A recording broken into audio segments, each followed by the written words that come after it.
पिछले वीडियो में हम लोग प्रूफ को पढ़ रहे थे और प्रूफ पढ़ते हुए हमने स्ट्रॉन्गर कंडीशंस की बात की थी। हम कहीं पर वो स्ट्रॉन्गर कंडीशंस को अच्छे से डिफाइन करने में चूक गए थे, तो हम लोग थोड़ा सा एक बार देखते हैं कि वो स्ट्रॉन्गर कंडीशन कैसे है। यानी कि पिछले वीडियो में हम लोग ये नहीं बता पाए थे कि वो स्ट्रॉन्गर कंडीशन क्यों है, कैसे आप कह सकते हैं कि वह स्ट्रॉन्गर कंडीशन है। तो मेरे पास कुछ सवाल आए थे इस चीज को लेकर के, स्पेशली क्लास में। तो उन सवालों को लेकर के मुझे लगता है कि हमें इस पे क्लैरिफिकेशन या स्पष्टीकरण देना चाहिए, जिससे ये समझ में आए कि वास्तव में हम एक स्ट्रिक्टर कंडीशन को, स्ट्रॉन्गर कंडीशन को प्रूव कर रहे हैं। तो जो पिछली कंडीशन थी और जो नई कंडीशन थी, उनमें किस तरीके से स्ट्रिक्ट और वीकर कंडीशन का रिलेशनशिप है, वो हम देखना चाह रहे हैं। तो सबसे पहले मैं आपको पुराने वीडियो का एक ओवरव्यू दे देता हूँ। ओवरव्यू ये है कि आपके पास एक मशीन है M, जिसको आपने डिजाइन किया है इस लैंग्वेज के लिए। बाइनरी स्ट्रिंग्स को एक्सेप्ट करेगा, जहां पर बाइनरी स्ट्रिंग की न्यूमेरिकल वैल्यू को जब आप 3 से डिवाइड करेंगे तो 1 आना चाहिए। ठीक है, तो आप देख सकते हैं कि इसमें हमारी Q0 एक इनिशियल स्टेट है, Q1 एक फाइनल स्टेट है और Q2 सम अदर स्टेट है। ये हम जानते हैं कि लैंग्वेज L इस तरीके से डिफाइंड है। L ऑफ M डिफाइंड है मशीन के हिसाब से, यानी कि मशीन का जो एक्सटेंडेड ट्रांजिशन फंक्शन है वो x को कंज्यूम करके, Q0 से शुरू करके x को कंज्यूम करके यदि किसी फाइनल स्टेट में पहुंचता है तो वो सभी x जो है लैंग्वेज ऑफ मशीन का पार्ट होंगे। हमारा मकसद है कि हमें इससे प्रूव करना है L of M is equal to M। हमें ये चीज प्रूव करनी है, ये चीज हमें प्रूव करनी है, L of M equals to L। तो किंतु ये L of M equals to L ये इन दो स्टेटमेंट्स के इक्विवेलेंट है। सो जहाँ की L ऑफ M सबसेट होना चाहिए L के एंड, यानी कि साथ में L भी सबसेट होना चाहिए L ऑफ M का। दोनों की दोनों चीजें एक साथ सच होनी चाहिए। एंड का मतलब ये भी सच हो, फर्स्ट कंडीशन भी सच हो, सेकंड कंडीशन भी सच हो।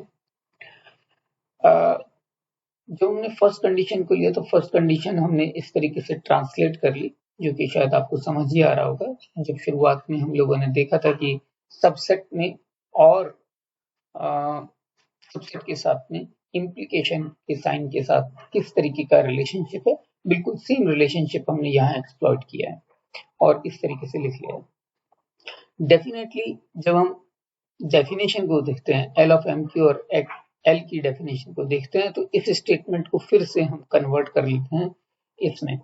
किस तरीके से हम कन्वर्ट कर लेते हैं? डेल्टा हैट Q0 X इन F। आप देख सकते हैं कि जब हमने कहा X ऑफ X, ये जो X है L ऑफ M में होना चाहिए, तो L ऑफ M में होने के लिए उसको ये मेंबरशिप प्रॉपर्टी फुलफिल करनी होगी। और ये मेंबरशिप प्रॉपर्टी क्या है? ये वाली मेंबरशिप प्रॉपर्टी, तो इसे फुलफिल होना चाहिए। ठीक है, सो इम्प्लाइज X L में होना चाहिए, तो X L में होना चाहिए तो ये वाली मेंबरशिप प्रॉपर्टी फुलफिल होनी चाहिए, which means X modulo 3 equals to 1। ठीक है, तो कुल मिला करके हमारे पास में ये एक एक्सप्रेशन आया। जबकि अब हम ये भी जानते हैं कि F में सिर्फ और सिर्फ एक स्टेट है Q1, तो हम इसको फिर से सिंप्लीफाई कर लेते हैं, फिर से कुछ कॉन्क्रेटाइज कर देते हैं, इस पर्टिकुलर मशीन के लिए कर देते हैं। सो हम कह सकते हैं Q0 से शुरू होकर के X को कंज्यूम करके यदि आप Q1 में पहुंचते हैं तभी, यानी कि तब X मॉड्यूलो 3 1 होना चाहिए। ठीक है, तो ये फर्स्ट कंडीशन जो है वो इस तरीके से इस चीज में ट्रांसलेट हो जाती है कि एक्सटेंडेड ट्रांजिशन फंक्शन जब आप Q0 से शुरू करके X को कंज्यूम करके Q1 पर पहुंचते हो तब X मॉड्यूलो 3 1 होगा। अब दूसरी वाली कंडीशन की यदि हम बात करें, दूसरी वाली कंडीशन हमारी जो है उसको भी उसी तरीके से लेके चलते हैं। तो यहां पर हमारे पास क्या है? L is a subset of L of M। बढ़िया, इसका क्या मतलब है? ये इक्विवेलेंट है इस बात की कि यदि x L में होगा, ये इंप्लाई करता है कि x L of M में भी होगा। ठीक है जी, ये बहुत अच्छी बात है। यहाँ पर फिर से हमने L और L of M की डेफिनेशन की, यानी कि मेंबरशिप प्रॉपर्टी को यूज करके इसको थोड़ा कॉन्क्रेटाइज कर देते हैं, और ये इक्विवेलेंट बन जाता है किसके? ये इक्विवेलेंट बन जाता है इस बात की कि x मॉड्यूलो 3 1 होना चाहिए, implies delta hat Q not x ये F में होना चाहिए। ठीक है, इसका मतलब क्या है कि x मॉड्यूलो 3 1 होगा, तब delta hat Q not x, यानी कि मशीन को Q0 से शुरू करके x को पूरी तरह से कंज्यूम करके आप तभी F में पहुंचेंगे। तो ठीक है, हम इसको भी थोड़ा कॉन्क्रेटाइज कर देते हैं, क्योंकि F में सिर्फ और सिर्फ Q1 है, तो हम वापस से इसको कॉन्क्रेटाइज करते हैं और थोड़ा सा ज्यादा, और हम पहुंच जाते हैं यहाँ पर कि x मॉड्यूलो 3 तो 1 होना ही चाहिए, x मॉड्यूलो 3 1 होना चाहिए, 1 होना चाहिए, और तब delta hat Q not x जो है वो Q1 होना चाहिए। अब बात यह है कि हम जब x मॉड्यूलो 3 इक्वल्स टू 1 लेके चल रहे हैं, तो हम ज्यादा कुछ कर नहीं पा रहे हैं, क्योंकि हमें मशीन के बारे में बहुत कुछ नहीं पता है। तो हम क्या कर सकते हैं, हम इसको रिवर्स कर देते हैं, यानी कि कॉन्ट्रा पॉजिटिव ले लेते हैं। तो कॉन्ट्रा पॉजिटिव क्या होता है? पुराने स्टेटमेंट का इक्विवेलेंट होता है। तो कॉन्ट्रा पॉजिटिव, इसका कॉन्ट्रा पॉजिटिव क्या है? यदि हम किसी स्टेटमेंट की बात करते हैं P implies Q, इसका कॉन्ट्रा पॉजिटिव होता है, कॉन्ट्रा पॉजिटिव होता है not Q implies not P। ठीक है, ये इसका कॉन्ट्रा पॉजिटिव है। तो जब ये वाला चीज हम लगाते हैं, तो इसका मतलब क्या होता है? ये इक्विवेलेंट हो जाता है इस चीज के कि डेल्टा हैट, यानी कि आप Q नॉट से शुरू करके x को पूरी तरह से कंज्यूम करके आप Q1 में मत पहुंचिए, Q1 पर मत पहुंचिए। तब क्या होगा? यदि आप Q1 पर नहीं पहुंचेंगे तो x मॉड्यूलो 3 1 नहीं होगा। ये इसका कॉन्ट्रा पॉजिटिव है। अब जब हम कह रहे हैं कि Q1 नहीं है, Q1 नहीं है, तो क्या हो सकता है? Q0 हो सकता है या Q2 हो सकता है। तो इसको इक्विवेलेंटली हम लिख सकते हैं, इस चीज को हम इक्विवेलेंटली लिख सकते हैं, delta hat Q not comma x, इसकी वैल्यू Q1 नहीं है, तो क्या क्या हो सकती है? Q0 हो सकती है, या क्या हो सकती है? Q2 हो सकती है। Delta hat Q not x equals to Q2. So either Q0 or Q2, anything, either Q0 or Q2, anything can be there. Okay, fine.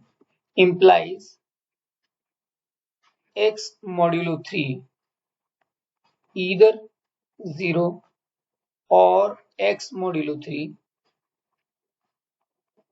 is equals to 2. ये आपकी एक कंडीशन बनती है।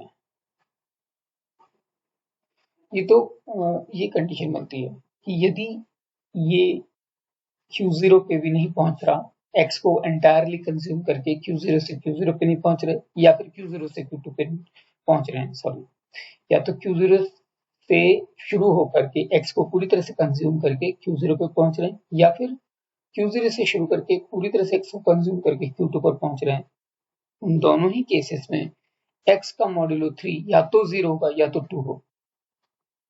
ठीक है, लेकिन हमने क्या किया था? हमने कहा था कि हम इसकी स्ट्रॉन्गर कंडीशन प्रूव करेंगे, और वो स्ट्रॉन्गर कंडीशन क्या थी? तो यहाँ पर तो जब हम स्ट्रॉन्गर कंडीशन की बात नहीं कर रहे थे, तब हमने कहा था फर्स्ट एंड सेकंड दोनों के दोनों हम प्रूव करेंगे।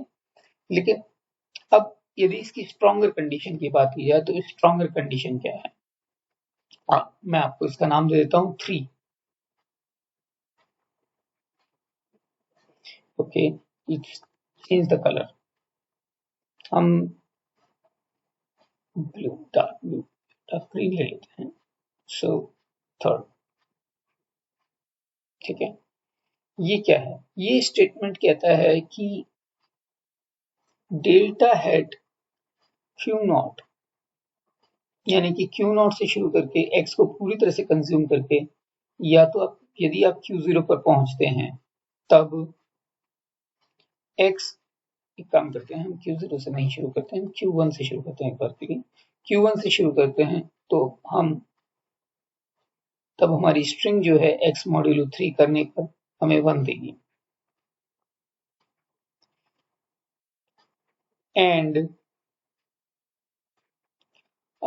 यदि हम शुरू कर रहे हैं डेल्टा हेड से और पूरी तरह से क्यू जीरो को से शुरू करके एक्स को पूरी तरह से कंज्यूम करने के बाद में यदि हम पहुंच रहे हैं क्यू नॉट पर,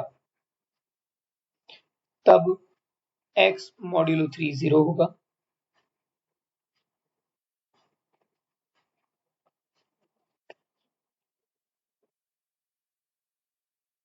और साथ ही में डेल्टा हेड क्यू नॉट से शुरू करके एक्स को पूरी तरह से कंज्यूम करके यदि आप क्यू टू पर पहुंचते हैं, उस केस में एक्स मॉड्यूलो 3 2 होगा। तो ये हमारे पास में थर्ड पॉसिबिलिटी है। एक हमारे पास में first possibility, second possibility and third possibility. First and second जो है ये एंड से ज्वाइंड है। सो हम क्या करते हैं, हम लोग देखते हैं कि जो पुरानी कंडीशन जो फर्स्ट एंड सेकंड से और थर्ड कंडीशन में क्या डिफरेंस है। हम इन सबको एक साथ एक जगह लिख लेते हैं, ठीक है। सो एक जगह लिखने के लिए मैं अभी हम लोग उसको लिखते हैं, फिर देखते हैं। तो अब आप देख सकते हैं कि हमको एक्चुअली वास्तव में प्रूव क्या करना है, या हमें देखना क्या चाहते हैं। हम ये देखना चाहते हैं कि ये जो थर्ड में एक स्टेटमेंट लिखा है वो है ये कंप्लीट, ठीक है। जहाँ की मैं शायद इसको लिखना भूल गया हूँ, मैं इसको कंप्लीट कर देता हूँ एक बार के लिए। एक्स मॉड्यूल 3 एक्स ये 2 के बराबर होना चाहिए, ओके। और दूसरा स्टेटमेंट 1 एंड 2, 1 एंड 2 मतलब 1 एंड 2 को मैंने यहाँ पर दोबारा से लिख दिया, 1 एंड 2। तो ये दो स्टेटमेंट्स हैं, एक ये थर्ड वाला स्टेटमेंट है और एक ये कंबाइंड स्टेटमेंट 1 एंड 2 का। तो इन दोनों में से ये ये जो नीचे वाला है, ये पूरा का पूरा स्टेटमेंट जो है यहाँ तक का, ये वीकर स्टेटमेंट है।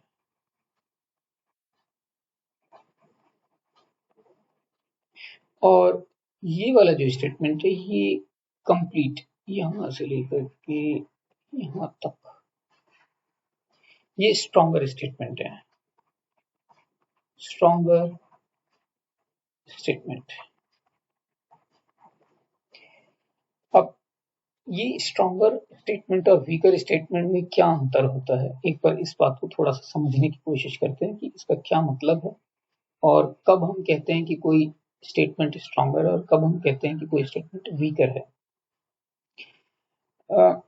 यदि कोई कंडीशन, मान लीजिए कि आप रेन और क्लाउड की बात कर रहे हैं, तो रेन की कंडीशंस ज्यादा स्ट्रिक्ट होती हैं बजाय कि क्लाउड की कंडीशंस के। तो क्यों होती है? क्योंकि रेन तो तभी होगी जब क्लाउड होगा ही होगा, लेकिन रेन को कुछ और भी एक्स्ट्रा चाहिए, यानी कि वो ज्यादा स्ट्रिक्ट है। तो बहुत सारी कंडीशंस में क्लाउड तो होगा, बहुत सारी सिचुएशंस में क्लाउड तो होगा पर रेन नहीं होगी, राइट। तो रेन को हम कहते हैं स्ट्रिक्टर या स्ट्रॉन्गर कंडीशन, या क्लाउड को हम कह सकते हैं वीकर कंडीशन। अब इसको कैसे समझ सकते हैं, इसको और थोड़ा सा समझने की कोशिश ये करते हैं कि कई सारे केसेस ऐसे होंगे जिनमें हमारा वीकर स्टेटमेंट तो ट्रू होगा। सो वी कैन से कि we have more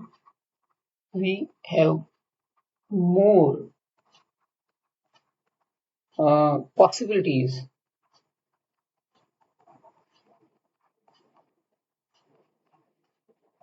when weaker condition is true.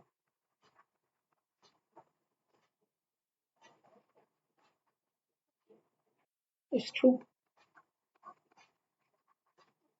Then the stronger condition.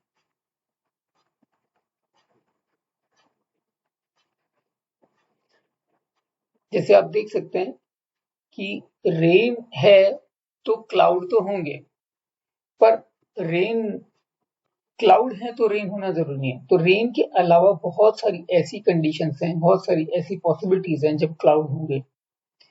तो वीकर कंडीशन बहुत सारी चीजों के लिए, बहुत सारे अदर इवेंट्स के लिए भी ट्रू होता है, अदर पॉसिबिलिटीज के लिए भी ट्रू होता है, और स्ट्रॉन्गर कंडीशन रिलेटिवली कम चीजों के लिए ट्रू होती है। तो हम देखना चाह रहे हैं कि ये जो हमारा स्टेटमेंट है ये स्ट्रॉन्गर स्टेटमेंट क्यों है, और ये जो स्टेटमेंट है ये वीकर स्टेटमेंट क्यों है। ऐसा करने के लिए हमें दो डिफरेंट मशीन लेनी पड़ेगी। एक वो मशीन जो इस चीज को तो फॉलो करती हो, लेकिन इसको तो वीकर स्टेटमेंट को फॉलो करती हो, लेकिन स्ट्रॉन्गर स्टेटमेंट को फॉलो ना करती हो। हम एक नई मशीन लेने जा रहे हैं, क्योंकि पुरानी मशीन तो हमने बनाई इस तरीके से कि वो दोनों कंडीशन को फॉलो करेगी, लेकिन हम एक मशीन नई लेने जा रहे हैं। और मशीन किस तरीके से हम बताएंगे कि नई लेने जा रहे हैं, क्योंकि यदि आप देखेंगे तो इन दोनों ही स्टेटमेंट में सिर्फ एक्सटेंडेड ट्रांजिशन फंक्शन का ही यूज किया गया है, जो कि मशीन से रिलेट करता है। तो हम दो डिफरेंट एक्सटेंडेड ट्रांजिशन फंक्शंस ले रहे हैं, जो कि आपको ये बताएंगे कि कोई एक ऐसा एक्सटेंडेड ट्रांजिशन फंक्शन लेंगे, कोई एक ऐसी मशीन लेने की कोशिश करेंगे जिसमें कि ये हमारी वीकर स्टेटमेंट ट्रू होगा, लेकिन हमारा स्ट्रॉन्गर स्टेटमेंट ट्रू नहीं होगा। तभी हम कह पाएंगे कि वास्तव में ये स्ट्रॉन्गर स्टेटमेंट है और ये वीकर स्टेटमेंट है। तो देखते हैं कि क्या ऐसी क्या मशीन हो सकती है। तो मशीन को जरा देखते हैं। मशीन में कुछ हम ऐसा कर लेते हैं कि डेल्टा हैट क्यू नॉट, हम यहाँ पर लिस्ट फॉर्म में चीजों को डिफाइन कर रहे हैं, ना कि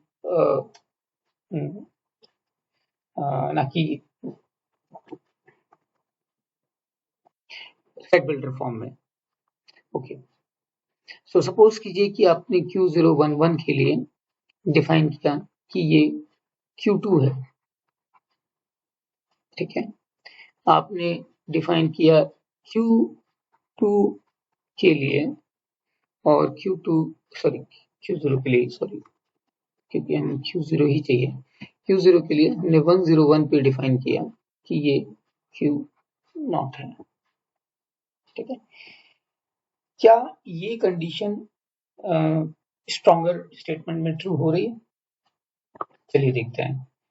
तो पहले वाला पार्ट यानी कि ये वाला पार्ट ना तो Q0 में रिजल्ट हो रहा है, ना Q2 में रिजल्ट हो रहा है, तो ये फॉल्स होगा इन दोनों ही ऑप्शंस के लिए। तो हम छोड़ देते हैं। Q0 x के साथ में Q0 पर पहुंच रहा है, यानी कि नीचे वाली जो केस है ये वाला ट्रू हो रहा है। तब क्या x मॉड्यूलो 30 है, 5, ये जो बाइनरी स्ट्रिंग है ये 5 के इक्विवेलेंट है, और ये बाइनरी स्ट्रिंग 3 के इक्विवेलेंट है। तो यदि 5 को 3 से मॉड्यूलो करेंगे तो 2 आएगा, तो ये तो फॉल्स हो गया। तो ये आपकी कंडीशन फॉल्स हो गई, ठीक है। तो ओके, तो इसकी वजह से यदि हम इसकी वजह से देखें तो हमारी मिडिल वाली कंडीशन, थर्ड वाले स्टेटमेंट में मिडिल वाली जो कंडीशन है वो फॉल्स हो गई है, ठीक है। और उसके कारण से थर्ड स्टेटमेंट कंप्लीटली फॉल्स हो गया। अब सिर्फ इसी के लिए नेक्स्ट स्टेटमेंट देखते हैं। अच्छा, ये भी एक चीज ध्यान दे सकते हैं कि ये तीनों जो कंडीशन है, ये तीनों पार्ट जो है थर्ड स्टेटमेंट के, पहला पार्ट, दूसरा पार्ट और तीसरा पार्ट, ये तीनों पार्ट ही जो हैं ये एंड कंजंक्शन से जुड़े हुए हैं, एंड या कंजंक्शन से जुड़े हुए हैं। कंजंक्शन से जुड़े होने के कारण से थर्ड स्टेटमेंट तभी ट्रू होगा जब ये तीनों के तीनों पार्ट इंडिविजुअली ट्रू होंगे, अलग अलग ट्रू होंगे, तभी ये स्टेटमेंट ट्रू हो सकता है। ओके, और हमने पाया कि ये मिडिल वाला स्टेटमेंट हमारा फॉल्स हो गया। मिडिल वाला स्टेटमेंट फॉल्स होते ही ये थर्ड जो है ये फॉल्स हो गया। अब हम वीकर स्टेटमेंट की तरफ जा रहे हैं और हम देखना चाहते हैं कि क्या वीकर स्टेटमेंट इस पर्टिकुलर कंडीशन के लिए या इस पर्टिकुलर इस टाइप के डेल्टा हैट के लिए क्या ट्रू है। ओके, देखते हैं। तो हमने देखा कि ये प्रीमाइस वाला पार्ट जो है ये तो फॉल्स हो गया। इस एक पर्टिकुलर केस के लिए ये फॉल्स हो गया, तो ये ट्रू है ही, नो प्रॉब्लम। अब ये भी साथ में ट्रू होना चाहिए। तो क्या ये ट्रू है, ये वाला पार्ट ट्रू है? क्या ये Q0 दे रहा है? हाँ दे रहा है। तो ये वाला पार्ट ट्रू है, तो क्या ये वाला पार्ट ट्रू है? हमने देखा कि 5 ये तो और में है, तो इन दोनों में से कोई एक चीज ट्रू होनी चाहिए, तो ये तो ट्रू हो गई। ठीक है। हमने देखा कि ये 2 दे रहा है, Q0 से Q0 105 1015 आ रहा है हमारा, और यहाँ पर इसकी वैल्यू आ रही Q0। तो Q0 होने के कारण से ये वाला पार्ट हमारा ट्रू हो गया। इस वाले पार्ट की हमें जरूरत नहीं है क्योंकि ये डिसजंक्शन से जुड़े हुए हैं, और से जुड़े हुए हैं, तो इन दोनों में से कोई सा एक ट्रू होना जरूरी है। तो ये वाला पार्ट ट्रू हो गया, प्रीमाइस वाला पार्ट ट्रू हो गया इसका। अब हमें कॉन्सिक्वेंस वाला पार्ट देखना है कि क्या वो ट्रू है। तो यहाँ पर है 101 एक स्ट्रिंग है, तो 101 मॉड्यूलो 3 0 है? नहीं है। क्या 101 मॉड्यूलो 3 2 है? हाँ है। 5 मॉड्यूलो 3 2 होता है, इसलिए ये वाला पार्ट ट्रू हो गया। तो और चूंकि ये दोनों कंडीशन डिसजंक्शन से जुड़ी हुई हैं, तो अल्टीमेटली कॉन्सिक्वेंस भी ट्रू हो गया। तो प्रीमाइस ट्रू होने पर कॉन्सिक्वेंस ट्रू हो गया, और इस तरीके से हमारा वीकर स्टेटमेंट कह रहा है कि वो ट्रू है, जबकि स्ट्रॉन्गर स्टेटमेंट कह रहा था कि वो फॉल्स है। राइट। तो इस कारण से आप देख सकते हैं कि इस पर्टिकुलर केस में क्या हुआ कि हमारा वीकर स्टेटमेंट ट्रू हो गया। वीकर स्टेटमेंट ट्रू था, ट्रू है, जबकि स्ट्रॉन्गर स्टेटमेंट फॉल्स है।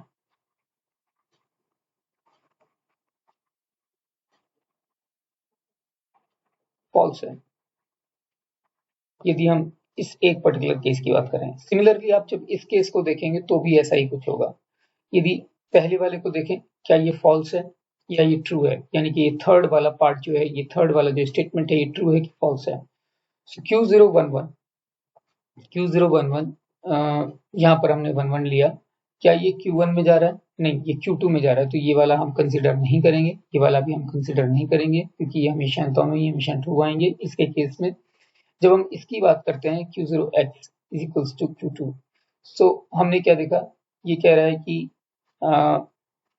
11 modulo 3 is equals to 2। So what 11 का जो न्यूमेरिकल वैल्यू है, इस 11 की न्यूमेरिकल वैल्यू 3 आती है, और 3 मॉड्यूलो 3 तो 0 होता है, 2 नहीं होता। तो ये पर्टिकुलर स्टेटमेंट या ये पार्ट जो है थर्ड का, ये फॉल्स हो जाएगा। और चूंकि सारे के सारे जो पार्ट्स हैं वो कंजंक्शन से एंड से जुड़े हुए हैं, तो एंटायर स्टेटमेंट फॉल्स हो जाएगा। ओके, सो थर्ड वाला जो स्टेटमेंट है वो हो गया फॉल्स। लेकिन यदि फर्स्ट एंड सेकंड की बात करें, तो क्या उस स्टेटमेंट का क्या स्टेटस है? तो हम देखते हैं कि क्या हम इस पे अप्लाई कर सकते हैं? नहीं कर सकते, क्योंकि ये वाला पार्ट फॉल्स हो गया। फॉल्स होते ही ये तो ट्रू हो गया, ये वाला पार्ट ट्रू हो गया। क्योंकि ये और दोनों कंजंक्शन में है, तो और जो ये वाला पार्ट ट्रू हो चुका है, तो इस वाले पार्ट को भी ट्रू होना जरूरी है।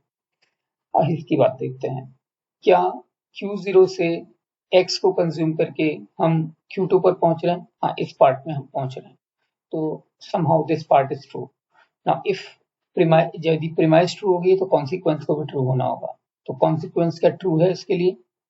तो हमने देखा कि 11 का चूंकि न्यूमेरिकल पार्ट 3 के बराबर है, तो 3 मॉड्यूलो 3 0 आ रहा है, और ये दोनों ही कंडीशन और से जुड़ी हुई हैं, तो इन दोनों में से कोई सा भी एक यदि ट्रू होगा तो ये पूरा का पूरा ट्रू हो जाएगा, यानी कि ये वाला कॉन्सिक्वेंस भी ट्रू हो गया। तो प्रीमाइस ट्रू होने पर कॉन्सिक्वेंस ट्रू हो गया, यानी कि ये स्टेटमेंट भी ट्रू आ गया आपका।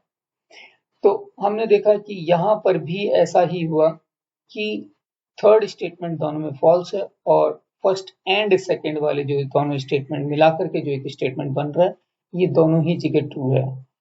सो इसी कारण से हम कहते हैं कि ये वाली जो स्टेटमेंट है ये वीकर स्टेटमेंट है। This statement is weaker statement, while जबकि ये वाला स्टेटमेंट जो है ये स्ट्रॉन्गर स्टेटमेंट है, क्योंकि ये कम केसेस में ही ट्रू होता है। ये वीकर स्टेटमेंट के मुकाबले कुछ केसेस में ही रिलेटिवली कम केसेस में ट्रू होगा, ज्यादा केसेस में ट्रू नहीं होगा, जबकि वीकर स्टेटमेंट स्ट्रॉन्गर स्टेटमेंट के मुकाबले कई और केसेस में भी ट्रू हो सकता है।